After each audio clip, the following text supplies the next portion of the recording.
Crypto में trade करने से ज़्यादा इम्पोर्टेंट ऐसे कॉइन्स या टोकन्स ढूंढना होता है जो ट्रेड किए जा सकें, जो ट्रेड करने के काबिल हों। आप किसी भी ब्रोकर का इस्तेमाल करते हो, चाहे वो बाइनांस हो, KuCoin हो या MEXC हो, तो आप ट्रेडेबल कॉइन्स फाइंड करने के लिए उसी कन्वेंशनल तरीके का इस्तेमाल करते होंगे जिसका इस्तेमाल 90% ऑफ द ट्रेडर्स करते हैं। और वो तरीका बहुत ही थका देने वाला और मुश्किल है। इसमें होता क्या है कि आप एक्सचेंज ओपन करते हैं और उसके बाद आपके सामने हंड्रेड्स ऑफ पेयर्स होते हैं और आप वन बाय वन उन हंड्रेड्स ऑफ पेयर्स को स्कैन करते हैं, देखते हैं कि उनमें से कौन सा सेटअप अच्छा लग रहा है। और उसके बाद अगर आपको कोई अच्छी अपॉर्चुनिटी नज़र आ रही हो टेक्निकली, तो फिर आप उसमें एंट्री लेते हैं। और ये थका देने वाला तरीका ज़रूरी नहीं है कि हर बार काम करे या आपको अच्छे कॉइन्स फाइंड करके दे। आज की वीडियो में मैं आपके साथ एक ऐसा मेथड शेयर करूंगा कि जिसको इस्तेमाल करके आप इजीली ट्रेडेबल कॉइन्स फाइंड कर सकते हैं, जो कि मेरा पर्सनल मेथड है। और सिर्फ ट्रेडेबल कॉइन्स ही नहीं, आप ऐसे कॉइन्स भी फाइंड आउट कर सकते हैं जो कि अभी पंप नहीं हुए और कुछ टाइम में पंप हो सकते हैं। तो जाते हैं स्क्रीन पे और देखते हैं कि इस मेथड के थ्रू आप किस तरह कॉइन्स फाइंड कर सकते हैं। आपने जाना है ब्राउज़र पे और टाइप करना है dropstab.com। आपके सामने इस तरह की एक वेबसाइट ओपन हो जाएगी। इस वेबसाइट का लिंक मैं आपको डिस्क्रिप्शन में भी दे दूंगा। जब आपके सामने इस तरह का एक इंटरफेस खुल गया है तो आप यहाँ देखेंगे तो कॉइन्स का आपको एक सेक्शन नज़र आ रहा होगा। आपने यहाँ पे जाना है कैटेगरीज़ में।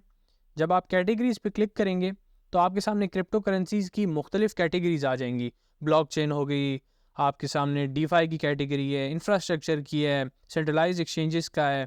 अब सबसे जो इम्पोर्टेंट चीज़ है वो ये है कि यहाँ पे आपको नज़र आ रहा होगा गेनर्स और लूजर्स लिखा है। इसका मतलब है कि कोई भी स्पेसिफिक कैटेगरी है। अगर मैं इस वक्त बात करूँ ब्लॉकचेन कैटेगरी की, जो कि इस वक्त सेकंड नंबर पे है, तो आप देख सकेंगे कि इसमें जो विनर्स हैं वो 163 हैं, यानी 163 जो आपके कॉइन्स हैं वो इस वक्त गेनर्स में हैं, यानी 66%।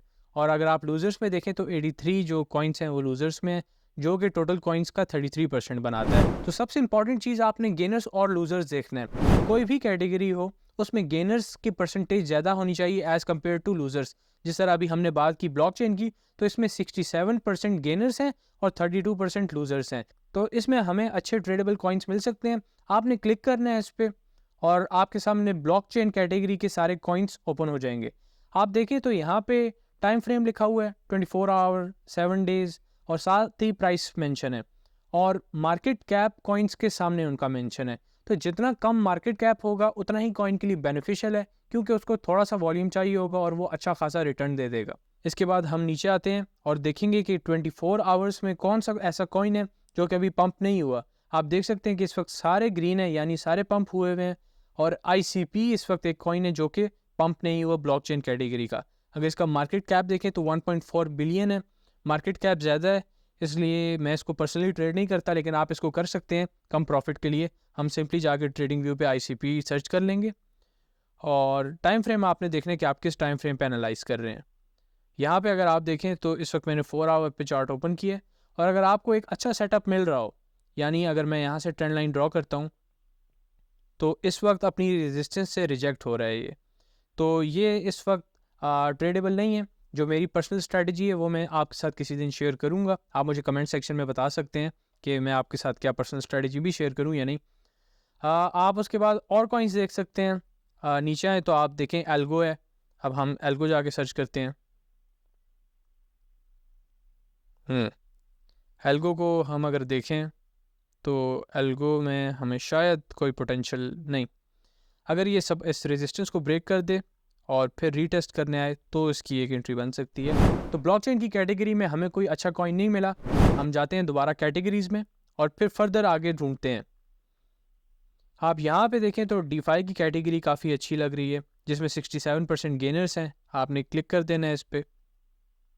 क्लिक करने के बाद आप यहाँ देखें तो 24 आवर्स में GRT है जो कि अभी तक पंप नहीं हुआ, बाकी काफ़ी अच्छे रिटर्न्स दे रहे हैं।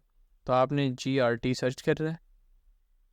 आप देख सकते हैं कि GRT ने एक अच्छी रेजिस्टेंस अपनी ब्रेक कर दी है और यहाँ पे अगर देखा जाए तो इसका एक अच्छा सपोर्ट एरिया भी है। तो ये एक अच्छी पोटेंशियल बाइंग अपॉर्चुनिटी है जो कि आपको ईजिली 4 to 5% दे सकती है। आपको एक GRT कॉइन ट्रेड करने के लिए मिल गया। अब हम किसी और कैटेगरी पे जाएंगे, क्योंकि आपने कभी भी एक ही कैटेगरी के 2 या 3 कॉइन्स में ट्रेड एक साथ नहीं करना, क्योंकि अगर तो कैटेगरी डंप कर जाती है तो आपकी सारी ट्रेड्स के स्टॉप लॉस हिट हो जाएंगे।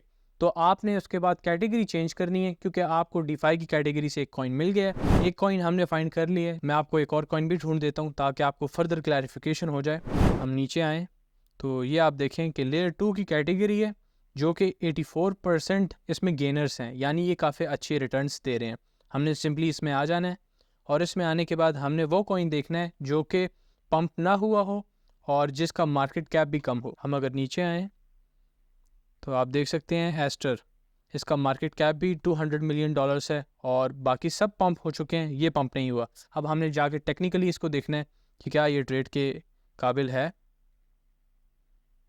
4 आवर पे मैं एनालाइज कर रहा हूँ, आप अपनी मर्ज़ी की टाइम फ्रेम पे एनालाइज कर सकते हैं जाके।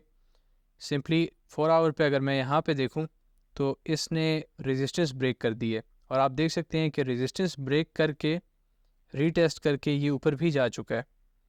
तो आराम से आपके पास 3.5% का गेन था यहाँ पे।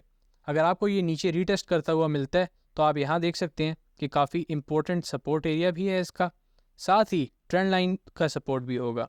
तो अगर इसको रीटेस्ट करता है आके, जो कि कोई लगभग 2.5-3% बनता होगा, तो यहाँ से आपको ये आराम से 3.5% 4% गेन दे सकता है। वीडियो की समरी है कि हमें क्यों कन्वेंशनल तरीके से कॉइन्स फाइंड नहीं करने चाहिए एक्सचेंजेस पे जाके। सेकंड कि हम किस तरह ड्रॉप स्टैप की मदद से आराम से कॉइन्स को फाइंड कर सकते हैं, पोटेंशियल गेनर्स भी ढूंढ सकते हैं। सिंपली आपने गेनर्स लूजर्स को देखना होता है, मार्केट कैप को देखना होता है और वो कॉइन जो कि पंप नहीं हुआ। और लास्टली कि आपको अगर एक ही कैटेगरी से मल्टीपल सिग्नल्स मिल रहे हो, मल्टीपल ट्रेड्स मिल रही हो, तो आपने हरगिज़ ऐसा नहीं करना, क्योंकि इसमें काफ़ी रिस्क फैक्टर आ जाता है। आज की वीडियो में बस इतना ही। अब आप जाएं, खुद के कॉइन सर्च करें, पोटेंशियल गेनर्स ढूंढने जाके, क्योंकि मेरा तो यही मानना है कि knowledge is not power until executed.